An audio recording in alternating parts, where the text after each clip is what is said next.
look after the 18th. Sorry. Okay. Hi. So I got all the other ones, just after the year they have them all. So we'll have to have our meeting on the mountain here. Right? Oh, really? Okay.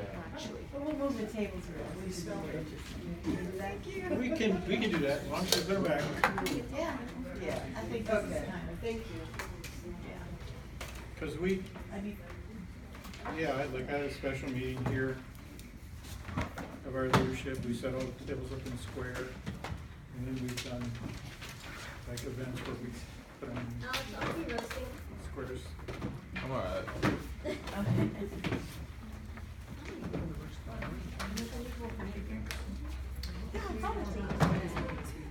Oh, you kind of neutral. It could be warm. Do you have Yes. Oh, yours wasn't there. Are those? Everything I put in the back was for the last time. And then I tried to find like a few, but I couldn't find all of them. And I mean, Okay, sorry about that. I'm a small person, so yeah, people will say that but He's resourceful. men are not, the men are like it's all don't normally get, everybody's got heaters or that. Welcome, fellow Toastmasters and guests, to another meeting of the Toastmasters. My name is David Wood. I am the Sergeant at Arms. Before we get started today, does everybody have a voting ballot? Yes? All right, then let's continue. All right, let's get started by welcoming, helping me to welcome our presiding officer, Beth Mack. Thank you, David.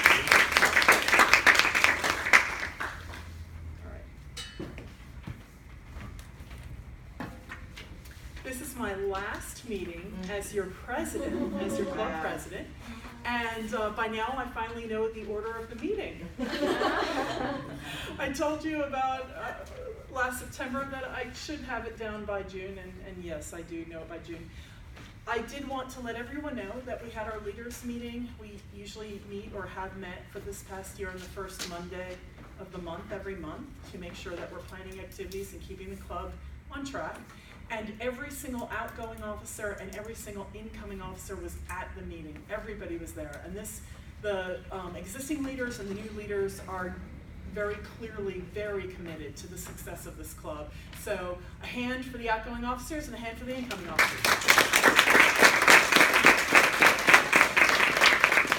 It's been a real pleasure to work with the outgoing officers, and I look forward to continuing to be involved with the leadership as the immediate past president with the new Toastmasters year, which starts on July 1st. Our officer induction will be the third Thursday in July. There is no meeting on the first Thursday of July because that's July 4th. And I am very grateful for the experience, and I still think this is the best club in the world. So that is my welcome, and I will move on to the introduction of the guests. And I do see a few new faces and at least one guest face, someone who's a returning guest. So we'll start with the nearest person. Well, Christine's grandson, I can't remember your name. Sam. Introduce yourself and tell us what brought you here. Okay, my name is Sam, and I'm here visiting my Nana. I live in North Carolina, and I'm 15. I've been here before, and I'm going to get here again today. Terrific. And if memory serves, you've actually done a table topic here before. Yeah, I think you have. He's done timer and done some rolls. Ah, he's done some rolls. Well, welcome back, Sam. Thank you. And Michelle? I am Michelle Millette. And I've just heard the word Toastmasters a lot, and I was really curious to find out what really is this. Because you can't really understand it from looking at the word. So I'm here to find out. Welcome. My name is Gabriel Jimenez. I'm here with Michelle. She told me about it and she said, "You want to come?" I said, "Sure, let's check it out." So that's it. That's my story. Hannah? I am Hannah, and just recurring here several times, so I just like to join the club. So I hope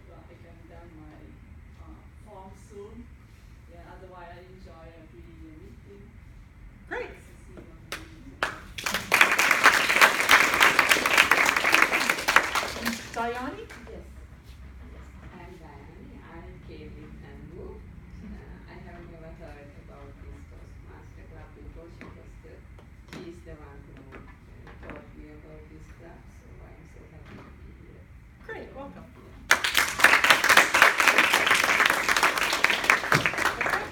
Tonight's inspiration will come from Srinivas. So please help me welcome Srinivas.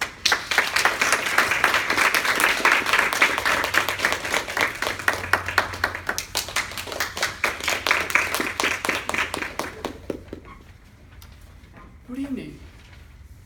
Lately, I've been thinking about the secret behind higher performance. Apart from skills, confidence, that gets you go to a certain extent, even the motivation that gets you started, what is the next big thing that gives out your personal excellence? I came down to this thing. It's having fun. As to quote Ralph Smedley, founder of Toastmasters, you learn better in the moments of enjoyment. My God, that's a powerful statement. I mean, that's how we started. We grew up playing and having fun, learning the world around us. Then what happened? You stop enjoying. The secret of having fun is to live in the current moment. Mindfulness. That's the difference between kids, children, and us. So how do we cultivate that? I think recently I heard a great speech that the key is low expectation, no expectation. When you're having fun, you're in a completely different state of mind.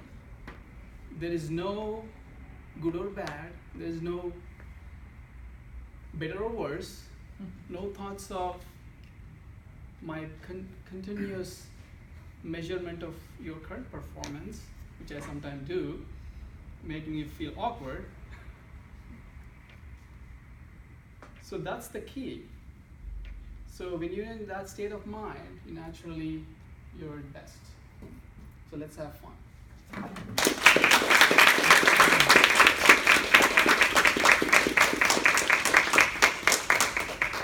And that explains why we learn so much through these meetings, because we always have fun. All right? Next, the Toastmaster of the evening will take over the program, explain how it's run, and present all of the other key personnel for the meeting. Lisa Riviana.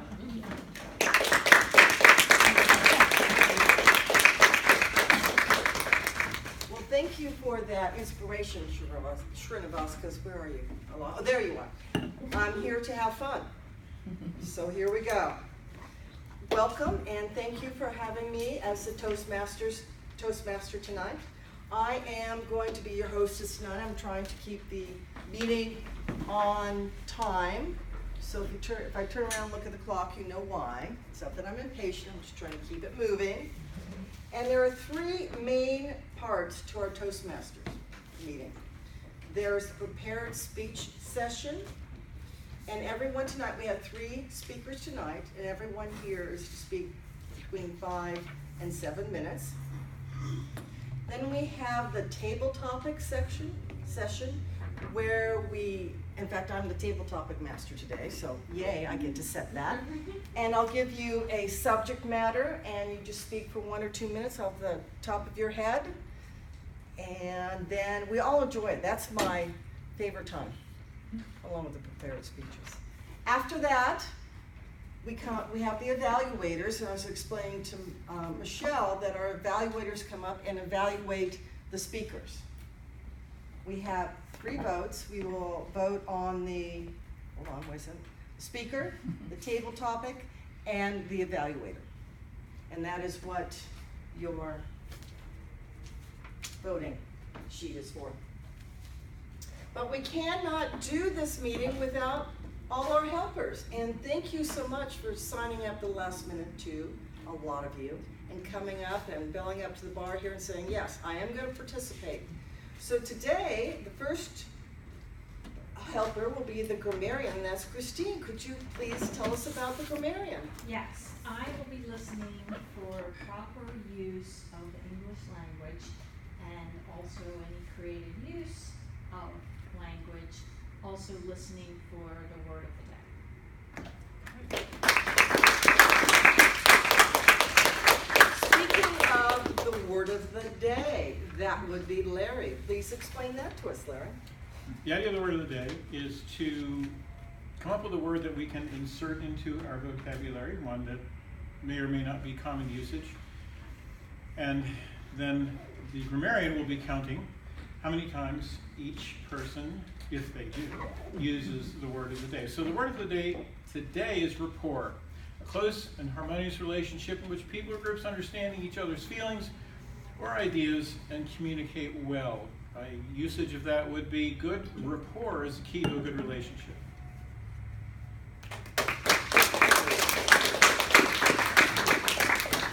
Then we have the Wizard of Oz, Srinivas. Can you explain that to us, please? Sure. I'll be listening to your any clutch words that you may be putting in between your sentences, like but you know, or all of that. I'm going to be counting and giving a report at the end of the meeting. Excellent, thank you. And then we have the timer. Yes. Today I will do the timer of evening, and time management is very important. Especially as Lisa said, all the speakers on the stage have a time limit, so I'll be keep track on time. So if you see the green light, it means you can keep going on speaking. The yellow light means you're in the middle, and the red light you need to wrap up in 30 seconds. So I'll be keeping on track and give my report at the end of the day. Thank you. Thank you. And last but not least is our vocabulary, and that will be Alex. Today, I am our vote counter. For guests who don't know, we vote at the end of each section of the meeting to determine who did the best. So prepared speeches, evaluations, and table topics. You can find your votes at the bottom of your ballots here. I'll come around, collect your votes, determine the winners, and I'll give that to the Toastmaster at the end of the meeting. Thank you, Alex. And those are the people that help our meeting continue through and come to what we enjoy. The first speaker tonight is Larry Riggs.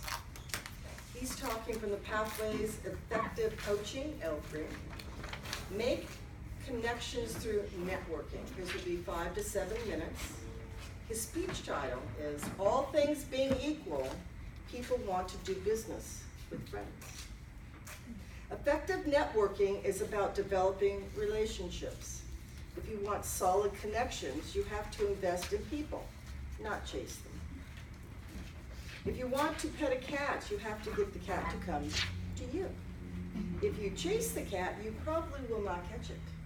And if you do, you may not wish you had. All things being equal, people want to do business with friends. Larry Riggs.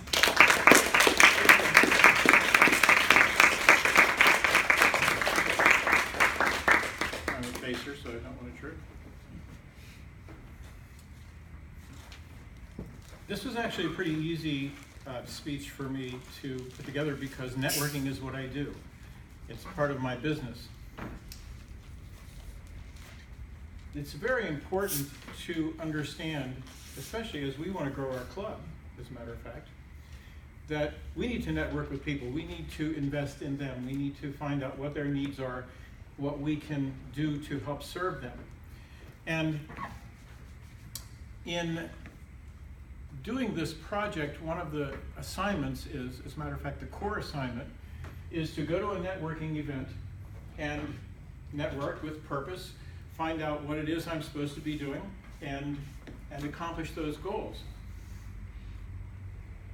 In that light, some time ago, I joined another meetup group, and it's called Intentional business network. And the idea is the organizers wanted business people to come together to help each other, to refer business back and forth, to get to know each other. The structure of the meeting is actually pretty simple. We start out, each person has 2 minutes to introduce themselves, and the lady running the meeting has her little timer on her phone, and you find out when it's 2 minutes up. And then once the 2 minutes is up for everyone, we just break up and network. We talk to the person next to you, talk to the person across the table, get up, move around the room, get a cup of coffee, get to know people, but with a purpose. Now, I've studied networking for some time. Actually, one of my favorite books on the subject, it's called The Little Black Book of Connections by Jeffrey Gitomer. He's done a number of books on sales, but I really like this book for a couple of reasons. Number one, you'll notice it's pretty thin. It's very much bullet points. Now that's pretty important in networking, because the last thing you want to do if you're trying to network with someone is give them 45 minutes of your life story. Because while you're enjoying your own life story, they're thinking, when is he going to shut up? Would it be impolite to leave? That's the last thing you want to do. So what we want to do is, at Networkers, as building our business and building my business, when I say build our business, I mean build our club, is we want to talk to people and find out what it is they need. Why would they come to Toastmasters? One of the things I learned early on in sales training was find a problem and solve the problem. And there's always a problem. Everybody wants to accomplish something. People come to Toastmasters for all sorts of reasons. They could just be coming to find out what it's about. They want to be a better speaker. We had a gentleman who wanted to give a speech at his daughter's wedding. And he wanted to not be so nervous about it and ruin his daughter's wedding.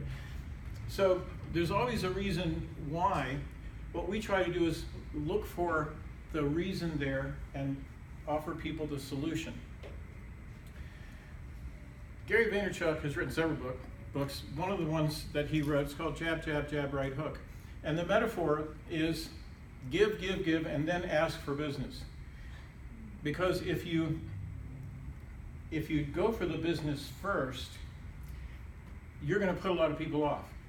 Now, in my early days in real estate, I'm one of those people that none of you liked.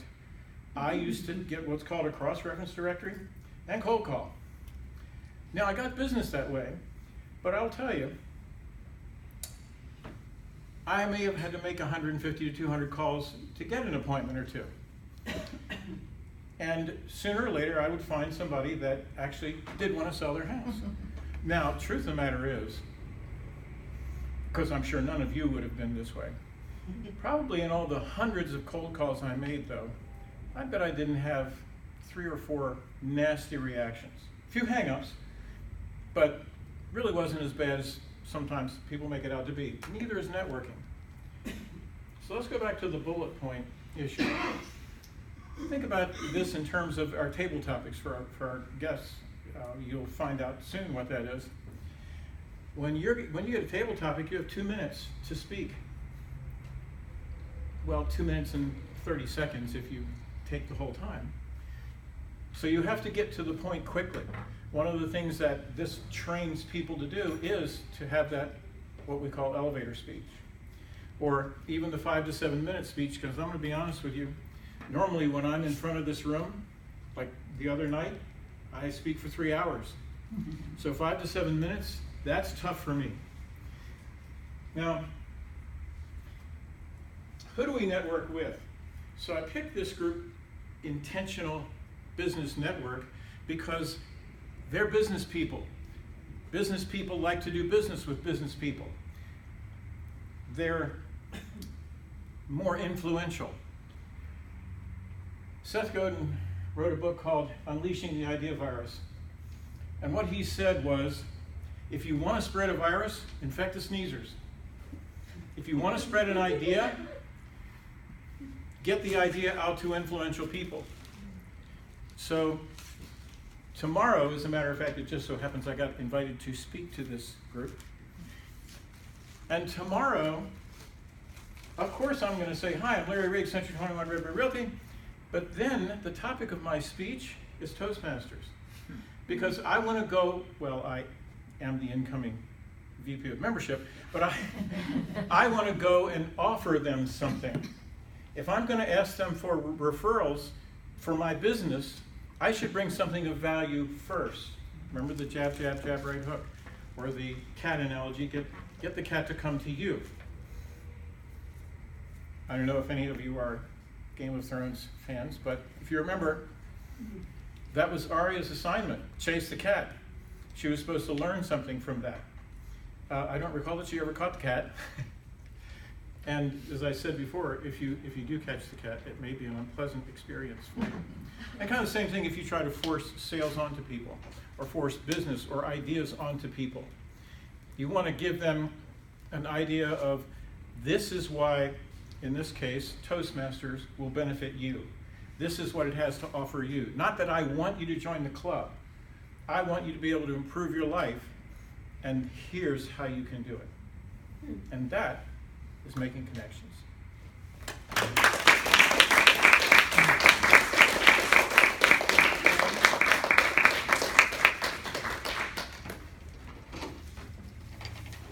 Our next speaker is Leanne, and she's working with the Pathways Motivational Strategies, level 1, evaluation and feedback, number 1, 5 to 7 minutes. Her speech title is Let's Talk Lawns. Leanne lives and works in Frederick and is passionate about cleaning the earth and sustainable energy. She has just started to blog with greenfrederick.com. Please welcome Leanne.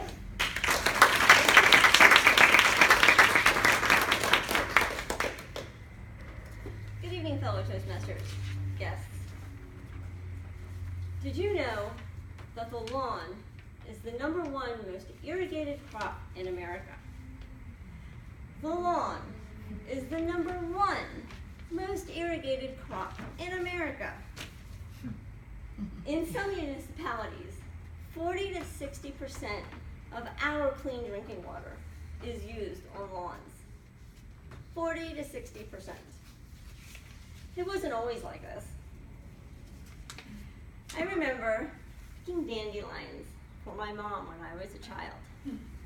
And it wasn't that long ago.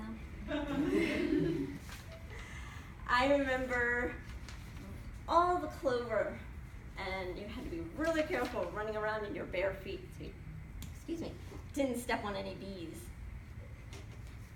I also remember looking for that lucky 4-leaf clover. Does anybody remember doing that? I see a couple of hands. That was a lot of fun. Then you bring in the power of marketing and the keeping up with the Joneses mentality. Buy this weed killer to kill those dandelions and those clover. We didn't even know they weren't supposed to be there until the commercial told us they weren't. You can grow your flowers 3 times bigger with this new fertilizer. Be the envy of your neighborhood. We didn't know we were supposed to grow our flowers 3 times bigger and be the envy of our neighborhood until the commercial told us we were supposed to do that. So we spread our weed killer and we sprinkle our fertilizer and we water everything, and all those chemicals go down into our waterways, but we're not getting into that today. But what you get is your green, pristine, perfect lawn that has absolutely no ecological value. It does not provide habitat or food for any animal. It is a vast desert eating up our time, our energy, and our water. What if there was a better way? What if there was a way we didn't have to use so much of our water? What if we could still be the envy of our neighborhood, but not give in to that media hype? Now I know what some of you are thinking. I am not spending all my weekend weeding flower beds. Well, if you're worried about all the time you're going to spend, time and energy you're going to spend weeding your flower beds, think about all the time, energy, and money you spend or put into keeping your lawns pristinely green. Here's some ideas. You can plant evergreens. Evergreen trees and bushes and flowering shrubs. The evergreen is cleaning the air 12 months of the year. Now, I'm not dissing the trees that shed their leaves. They do a good job too. They're just not on the job the whole time. There's also native perennial flowers. They're the ones that come back year after year without having to do anything. Bees and butterflies love them. They come in all different colors, and you can play with shapes and sizes and heights and different seasons, because different things bloom in different seasons. And for your shady areas, you can plant hosta and mint. Now, my neighbor just recently offered me 2 giant hosta. I've never seen it this big. My son Peter and I had to cut them into 5 plants in order to get them across the parking lot from her townhouse to my townhouse. So now I have 5 this big, but now they're this big. Hosta covering my lawn and killing all that grass underneath. And the mint you can put in your drink while you're sitting on your deck looking at all the wildlife going on around you, with the bees and the butterflies flitting from flower to flower. And you might get a bunny rabbit under your hosta leaf, just hiding under there. You might also get a hummingbird. I myself am working on getting the grass out of my lawn. I've planted a couple of pollinator-friendly flowers. I've even had some bees come visit. It was very exciting. And I also just purchased red clover seed from Dutch Plant Farm, which I cannot wait to get in the ground. I'm actually killing the grass with this big plank of plywood. And because I want to bring back the clover. And it's going to be a pretty color purple too. One of the things I love to do is walk around and see what everybody else is doing in their yards, because everybody's doing something different instead of just the green. I want to leave you with this. Where in your yard are you going to start planting some usable habitat? Thank you.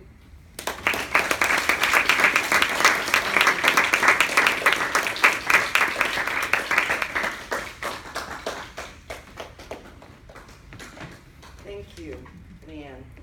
Our next and final speech is from Lizette. She's in Pathways Motivational Strategies, Level 1, Researching and Presenting. Her speech will be 5 to 7 minutes also. Her speech title is, They Are All Rich. Lizette's journey as a mother of 5 children in the public school system has led her to participate in several parent groups, activities, and school-related engagements. Today, she will share one of those experiences with us. Please welcome Lizette.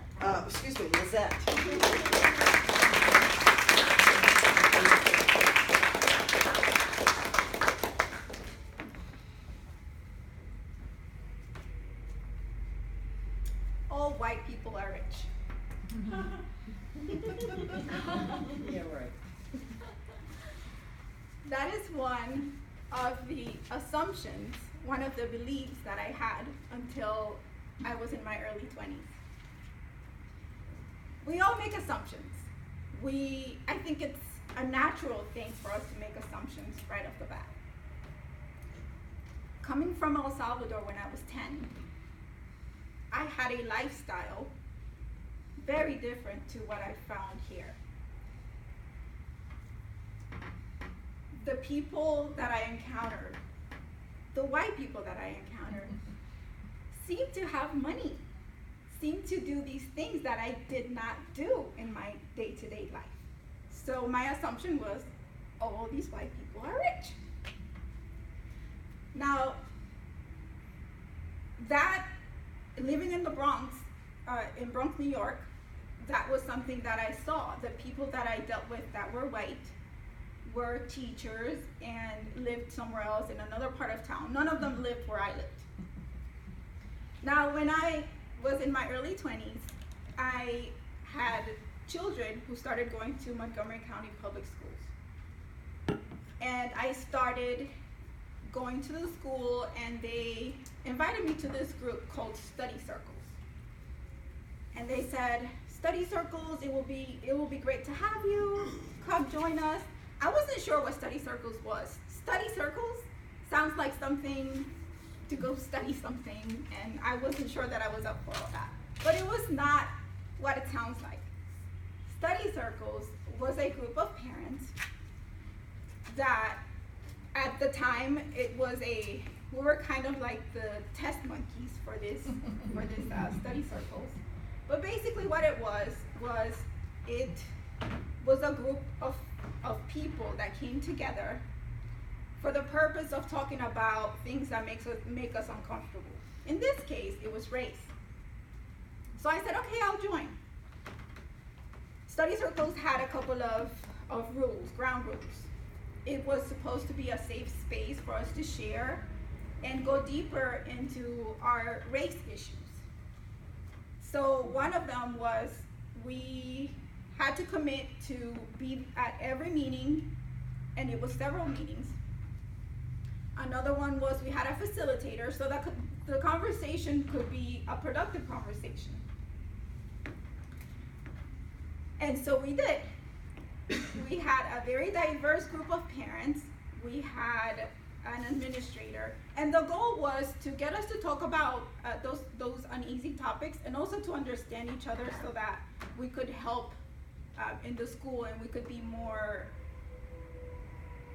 open to different programs and involvement in the school system. So we went through the program, and I remember one of the exercises was, tell me 3 positive things about your culture, your race, and 3 things that you think people assume are negative, that people assume. The second part of that exercise was, tell me 3 things that are positive about the person that I was assigned to, my partner, and 3 things that race, that you think is negative about that race or that person that you were assigned to. So I went through that exercise, and I remember that that's something that I told my partner. I said, I thought all white people were rich, seriously. And so we went through the program. It was very eye-opening. The program is something that I am so grateful for, because it helped me open up my mind. It helped me see somebody else's point of view. It helped me be more involved in the school system. It helped me recognize that there are people who live in their own world, and I live in my own world. And it's not about complaining, it's actually about listening, it's about understanding, it's about knowing that, yes, I still make assumptions right off the bat. But now, what it's helped me do is understand that this is an assumption. Understand that this is something that, because of my background, because of how I was raised, because of the experiences that I've had, that is how I'm viewing things. That might not be how the other person is viewing things. that might not be the world that the other person lives in. So this is something that can help everyone regardless of where you are. Now, this is something that I've talked about with Frederick County Public Schools several times in many different settings, in many different meetings that we have had. And I really hope that it's something that they can, or that they can eventually do, or that they can do something similar. So I invite you, if you have children in the Frederick County Public School System, to look at what Study Circles is. And if you don't have children in the public school system, maybe this is something that you as a business owner, you as an employee, you as a student can look into and see how it can benefit you. Thank you.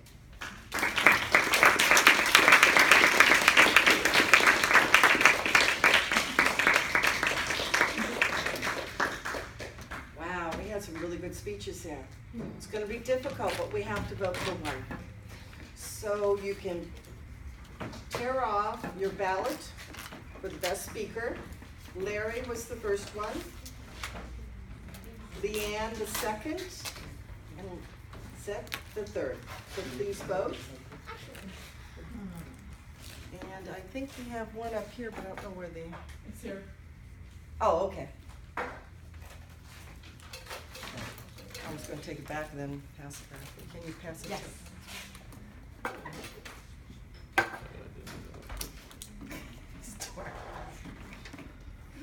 And we're a couple minutes behind, but we are moving on. You're not supposed The to. best section, well, not the best section, Yeah. one of my favorite sections is table topics. And here you are. I'm the table topic master. Makes it happen. Yeah, I'll take you now. Today, we're going to do something a little bit different. Yes, I'm going to mix it up a little. Ooh, all right. Yes. It's going to be about storytelling. Stories are a very good way of connecting with people. You can learn about another world, another person's life. You can learn about how they operate in their world, and you can communicate. You can make connections, personal connections. And it's also a very good way to make sales, to develop a rapport with other people. Yay. Yes, okay, I did first, I'm looking for other people to do it. So I'm going to set up a situation where I have a starter sentence and you continue the story. You can go any direction you want, but I'm going to give you a few hints. I looked this up on the website, on Toastmasters website. You have to really kind of sneak up on an audience and tell the story. You don't want to drum the beats, not very much fanfare, but you want to grab their attention. And there might be 3 different ways to do that. One is using a lot of imagination, having an imaginative opening. Now I know we only have 2 minutes here. But you can think about how you can incorporate stories into your speeches. Or a personal opening.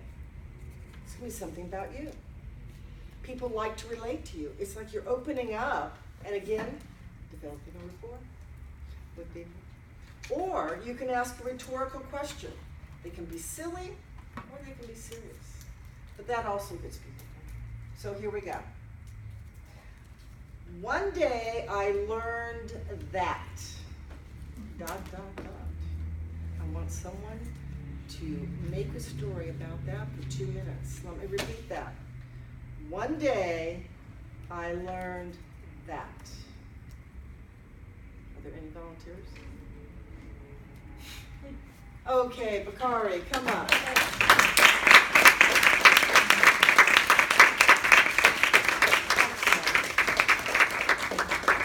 Thank you. Growing up, one day I learned how it feels to get drunk. I grew up in Nairobi. My grandmother lived in Tanzania, area called Moshi, just on the foothills of Kilimanjaro. Nairobi is a city type environment, Kilimanjaro is more in the rural area. So when the school was out, our dad would pack us up, put up in a bus, and we'd go out and visit with our grandma, so we could learn Swahili more, learn some of the culture, and visit with some of our other cousins and relatives. The Kilimanjaro area was very interesting to us. At that particular time, my grandmother had a mud hut. The roof wasn't actually a tin roof, was thatched grass on it, and I mean, everything was just so close to nature. There was a stream that ran just in front of the house, and Mount Kilimanjaro is snow-capped, so all the water that you got there was actually from the top of the mountain. It would melt and it would come out. And one of the interesting things is that, like, you're in the middle of tropical Africa and you have this mountain, it's snow-capped, but that's where all the water came by. And it was so clean, you needed water, you just go out there and drank. Now, there's also a lot of bananas and cassava. My grandmother had a lot of bananas. There's also a lot of millet. And she used to make this local brew, combination of the bananas and the millet. When you make alcohol, I think the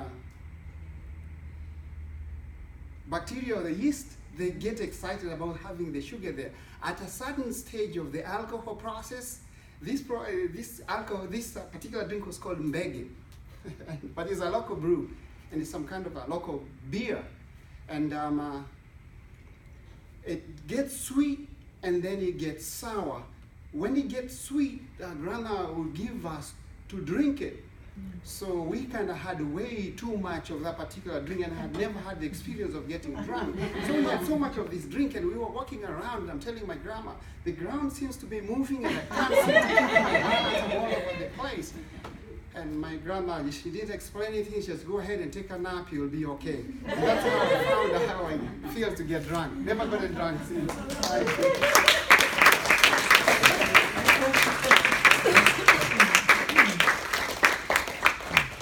Thank you for sharing them.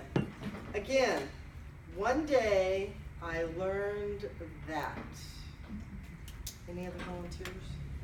Yes, excellent. Thank you.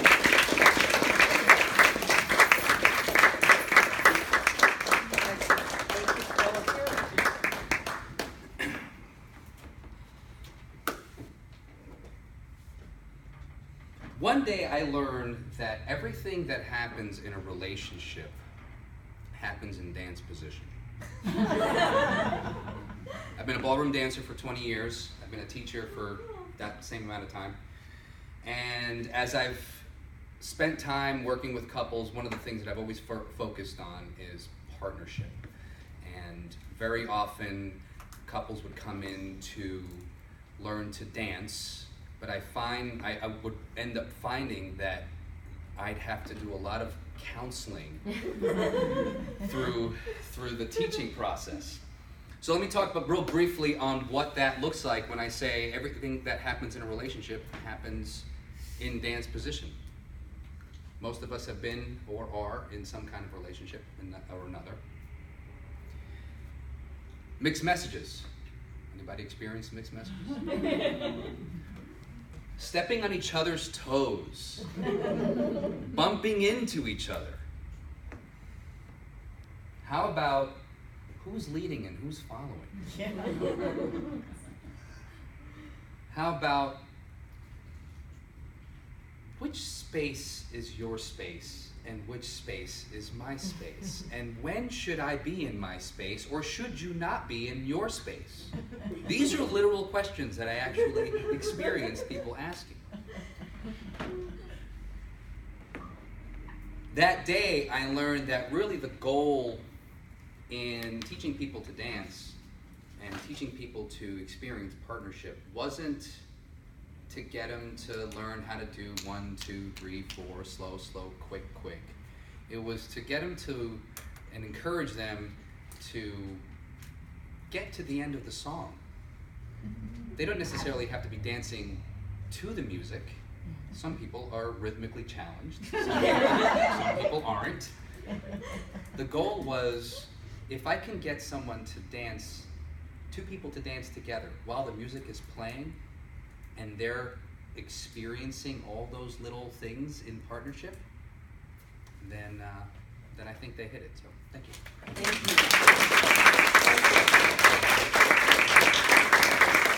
Okay, we have one more. So again, one day I learned that. Yes.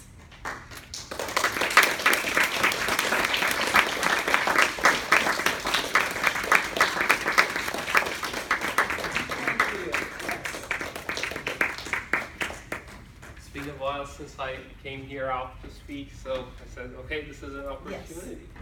Let's take it. Many of us, we put endeavor in our life.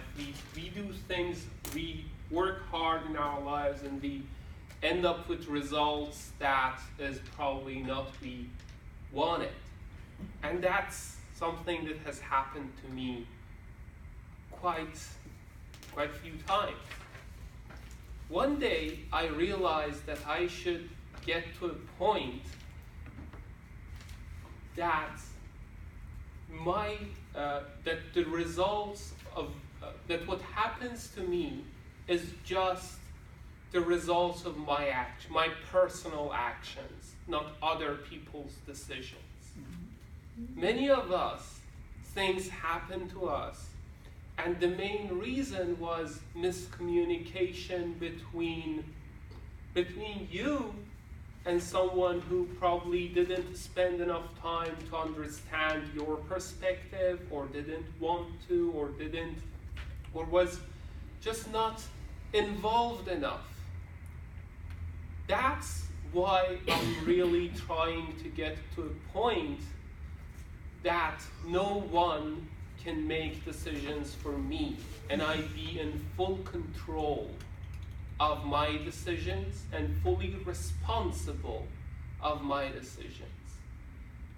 That's something that I've realized, that it cannot continue like this. I should be in full control, and I should be the one who has the steering wheel in the hand, not someone else. That's my life. I have it just for one time. I want to make the decisions, not someone else. That's it.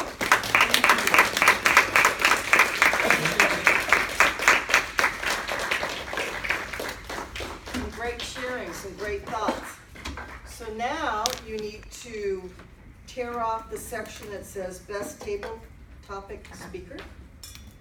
And that was Bakari with the learning about how the earth moves when you drink something sweet.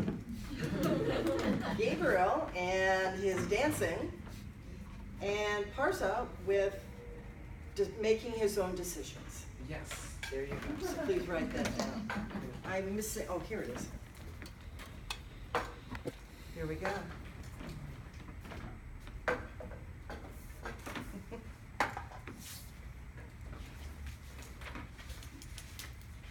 As we finish that,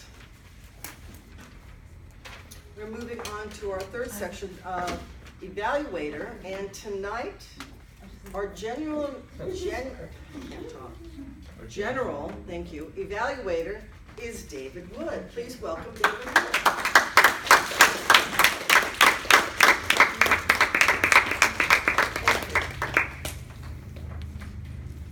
Thank you, Lisa. I forgot my agenda. So Oh, do you want mine? Very much. Okay. Alrighty. So the evaluation portion of the meeting is where the evaluators get an opportunity to give constructive feedback on the speeches today. I'll follow that up with the reports from our helpers, and then I'll just give some quick notes on how the meeting went as a whole. So let's get started with our first evaluation. Louise Harris evaluating Larry Riggs. Please welcome Louise.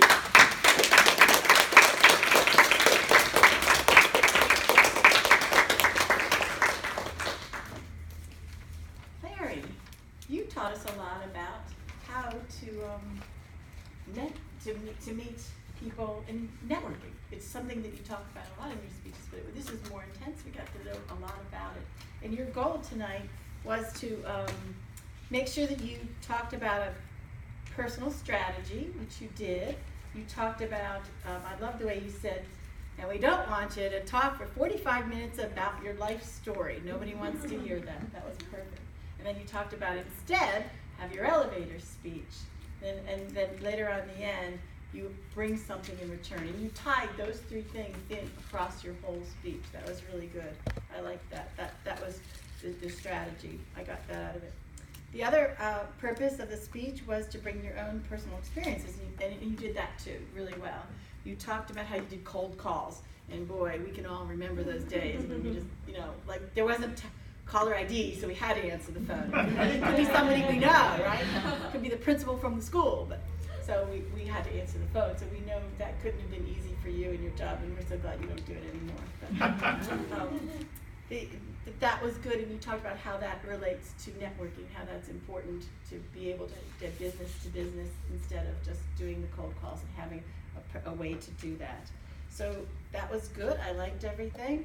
I evaluated you either excels or exemplary, so my notes are on this page here. We do have an evaluation sheet where we get to circle, 1 through 5. It's great. I love these forms.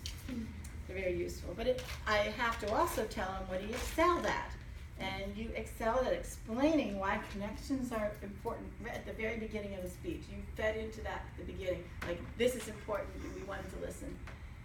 And you talked about, you did something and you said, with a purpose. And I really liked that point. You may want to work on, I couldn't think of anything. That's exactly what I wrote here. I couldn't think of anything. But to challenge yourself, I would like you to slow your speech down a little bit.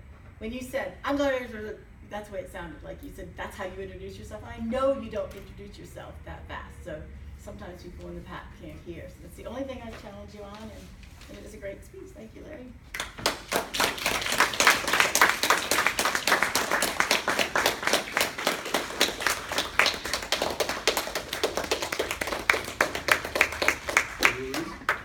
Up next, evaluating Leanne, Aaron Bozes.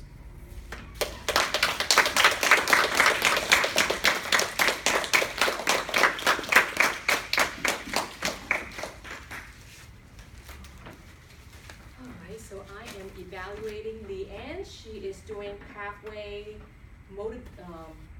Motivational Strategy Level 1 on Evaluation and Feedback Speech number 1. So I must say, when I first saw the topic, I was like, what can you talk about lawns? So I wasn't thinking it was going to be anything too exciting. Again, I'm making assumptions. That's not good.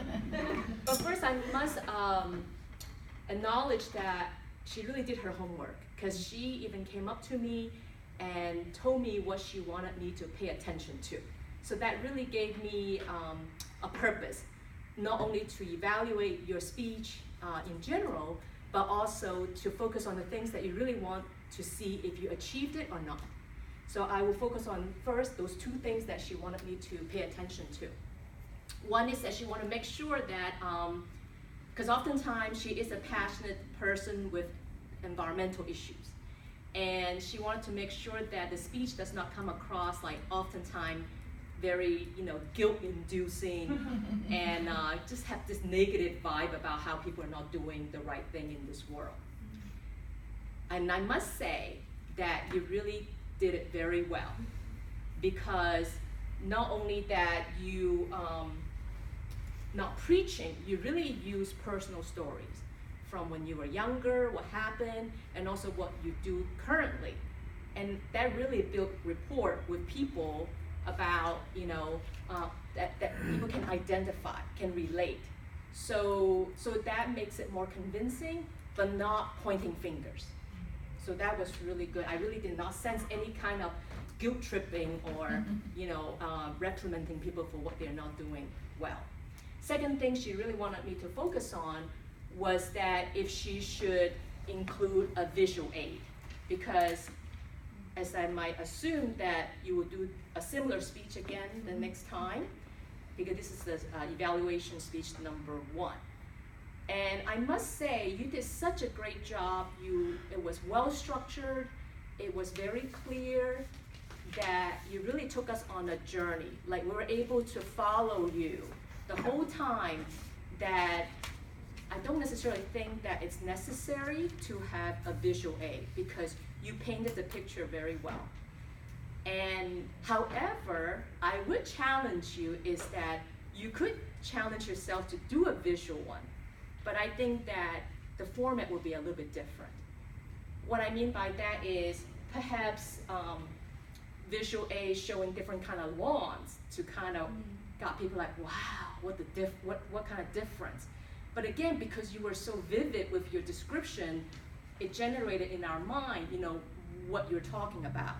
So to incorporate visual aid, which is great because pictures speak 1,000 words, you might have to reduce some of the content and just literally, wow people with some of this, maybe dramatic kind of pictures. I mean, I think it's just a different approach.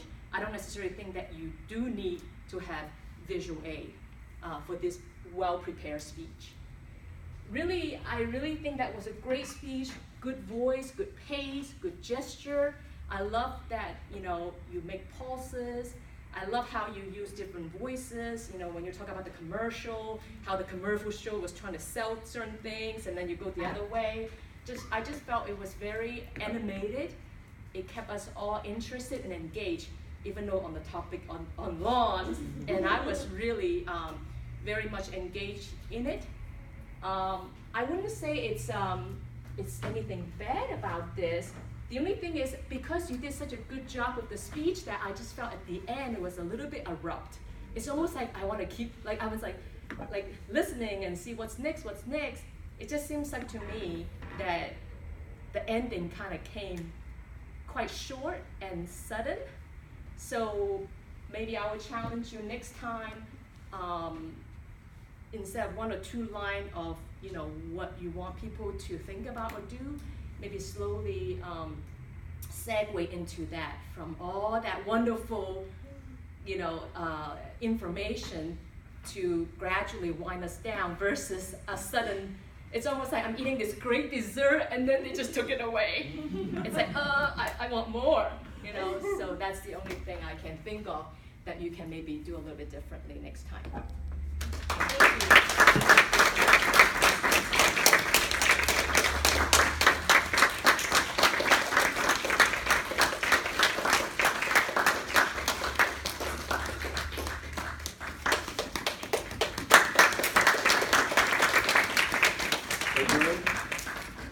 Our final evaluator for the evening is Joe Hoffman, and he'll be evaluating Lizette.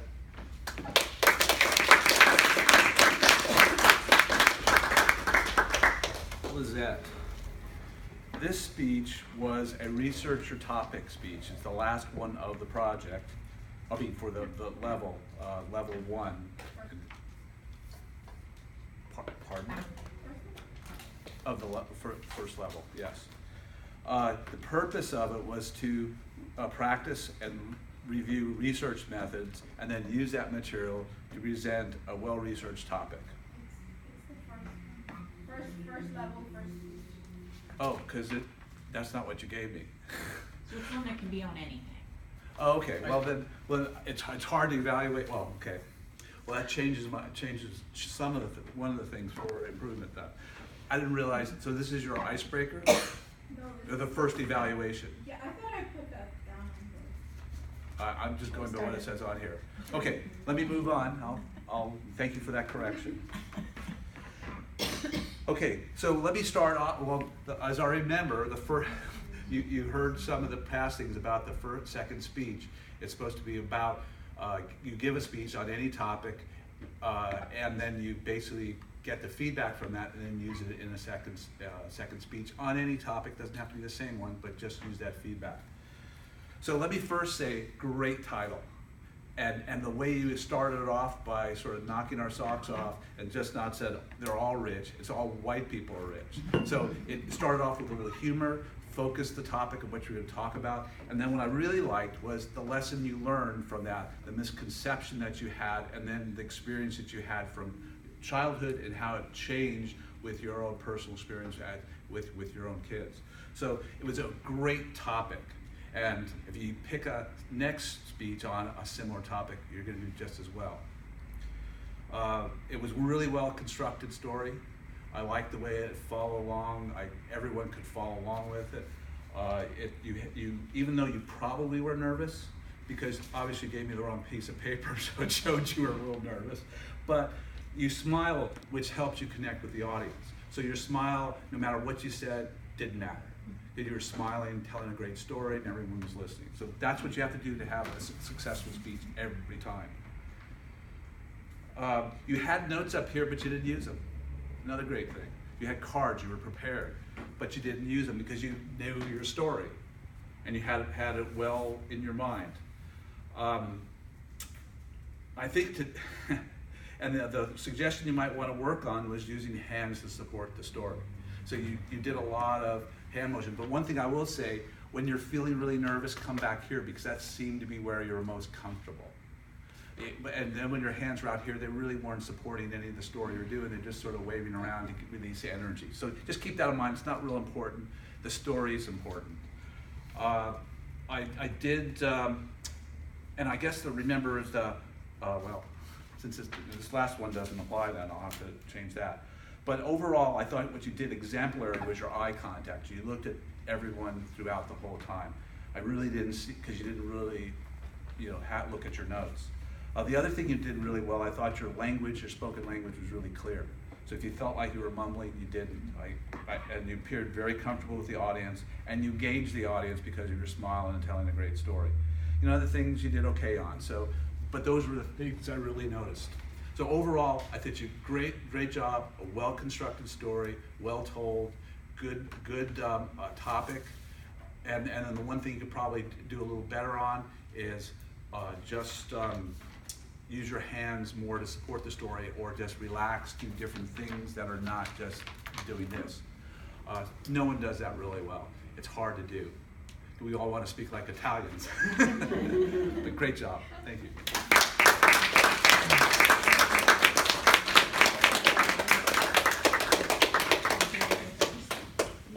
Thank you, Joe.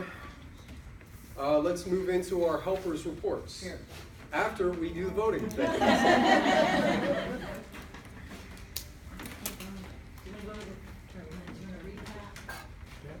All right, to recap,